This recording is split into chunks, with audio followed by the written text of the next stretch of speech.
Doctor బాబు జగజీవన్ రామ్ ఆశయాలను ప్రతి ఒక్కరూ ఆదర్శంగా తీసుకుని భూపాలపల్లి శాసనసభ్యులు గండ్ర సత్యనారాయణరావు తెలిపారు.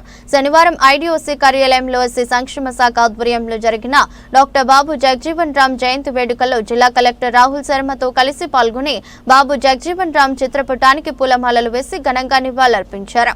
ఈ సందర్భంగా శాసనసభ్యులు మాట్లాడుతూ సమావేశంలో అదనపు కలెక్టర్లు అశోక్ కుమార్, విజయలక్ష్మి, ఎస్సీ అభివృద్ధి అధికారి సునీత, డిఆర్డీఓ నరేష్, జిల్లా వైద్య అధికారి doctor Madhusudan, DEO Rajender, DSP Sampath Rao, వివిధ కుల సంఘాల నాయకులు, సామాజిక కార్యకర్తలు పాల్గొన్నారు.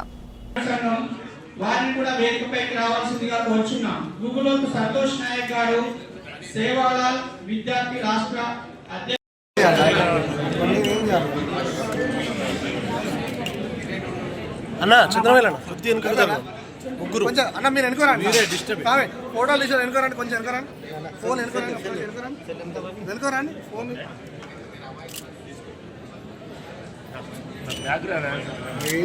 వీళ్ళు ఫోన్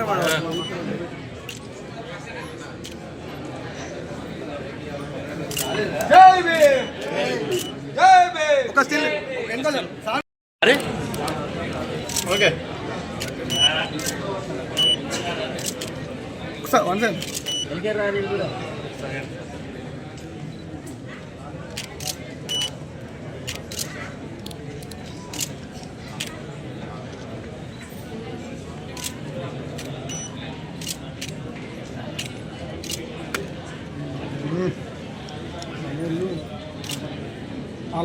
కొంచెం వెనక ముందు బిహార్లో ఒక ఫ్రీడమ్ ఫైటర్, ఒక సోషల్ రిఫార్మర్, ఒక travelling political figure who dedicated his entire life to service of our భారతదేశానికి సర్వీస్ కి అప్లిఫ్ట్మెంట్ ఆఫ్ ది అప్రెస్డ్ కోసం ఆయన మొత్తం జీవనం ఆయన డెడికేట్ చేశాడు. సో బాబు జగజీవన్ రామ్ భారతదేశం ఒక స్వతంత్ర పోరాటం కూడా చేశాడు. సో ఇది ఆల్సో ఫ్రీడమ్ ఫైటర్స్ 1947 ఆయన క్యాబినెట్ అది 1947 క్యాబినెట్ లో కూడా he was there. So I am a strong advocate for social justice, equality and also right of Dalit and backward classes.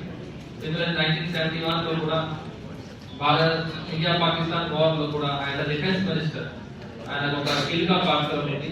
And ఆయన అక్కడ మనం ఇండియా విక్టరీలో చేసిన బంగ్లాదేశ్ లో కూడా కీలక పాత్ర ఉంది. సో ఆయన చిన్న ఏజ్ అప్పుడు ఆయన అన్ని ఆబ్స్టేకల్స్ తో ఈ రోజు above all obstacles with determination and ఆయన ఎంపవర్ చేసి ఆయన ఒక మంచి సక్సెస్ఫుల్ పర్సన్ గా మనం ఆయన సార్. సో సిమిలర్లీ ఆయన చాలా మినిస్ట్రీస్ లో కూడా ఆయన క్యాబినెట్ మినిస్టర్ పార్టిసిపేట్ చేశారు, లేబర్ మినిస్ట్రీలో పార్టిసిపేట్ చేశారు, labour minister, agriculture minister. So is ఒక ఇన్స్పిరేషనల్ పర్సన్. సో ఈ రోజు మనమందరం ఆయన ఐడియల్స్ కు ఫాలో చేయాలి. అండ్ వీ షుడ్ ఎన్ష్యూర్ కి ఆయన ఐడియల్స్ అంటే మనం there should not be discrimination against any person in the society. Follow చేసి వీ షుడ్ ఎన్ష్యూర్ దట్ ఈ రోజు మనం ఆయనకు ఒక వీఆర్ రిమెంబరింగ్ హిమ్, మనం ఆయన ఒక tribute how we can give tribute ఆయన ఐడియల్స్ కు ఫాలో చేసి అది ఇంప్లిమెంట్ చేయాలి. So thank you everyone. స్వతంత్ర సమరయోధుడిగా కాకుండా అనేక క్యాబినెట్లో డాక్టర్ బాబాసాహెబ్ అంబేద్కర్ రాసినటువంటి రాజ్యాంగంలో కూడా ఒక సభ్యునిగా, కార్మిక శాఖగా, రైల్వే శాఖగా, అగ్రికల్చర్ మినిస్టర్గా వివిధ శాఖల్లో 40 సంవత్సరాల నుంచి పార్లమెంటరీగా ఒకసారి గెలిచి రెండోసారి తడబడాయిస్తాంటాం.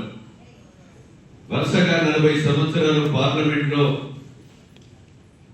సభ్యునిగా కొనసాగుతూ అనేక శాఖలు కేంద్రంలో ఆ శాఖకే మద్దతిచ్చినటువంటి గొప్ప మహనీయుడు బాబు జగజీవన్ రామ్ గారు.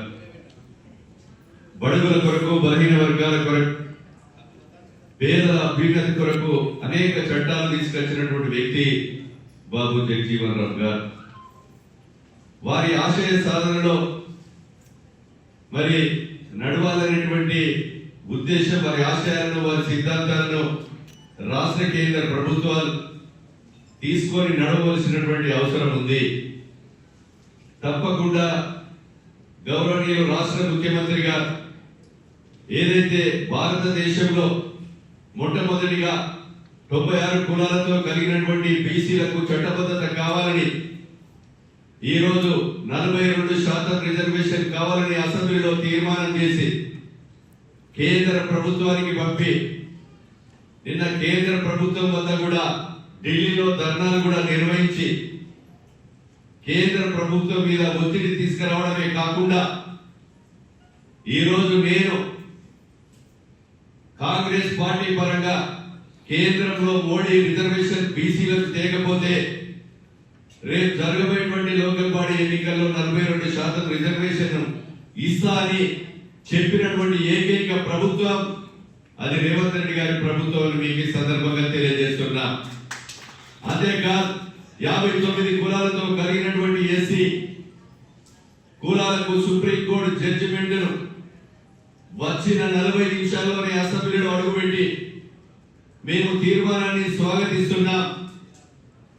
ఆ తీర్మానం సుప్రీంకోర్టు తీర్మానం ప్రకారంగా మేము రిజర్వేషన్లు అమలు చేస్తామని చెప్పి ఆ రోజే ప్రకటించి మొన్న బడ్జెట్ సమావేశాల్లో చట్టబద్ధత తెచ్చి ఈరోజు మరి భారతదేశ చరిత్రలో సుప్రీంకోర్టు ఇచ్చినటువంటి తీర్పుకు ఒక్క 1% కూడా డివియేషన్ కాకుండా అమలు చేసినటువంటి ప్రభుత్వం కాంగ్రెస్ ప్రభుత్వం, రేవంత్ రెడ్డి గారు ముఖ్యమంత్రి అని మీకు ఈ సందర్భంగా నేను తెలియజేస్తున్నా.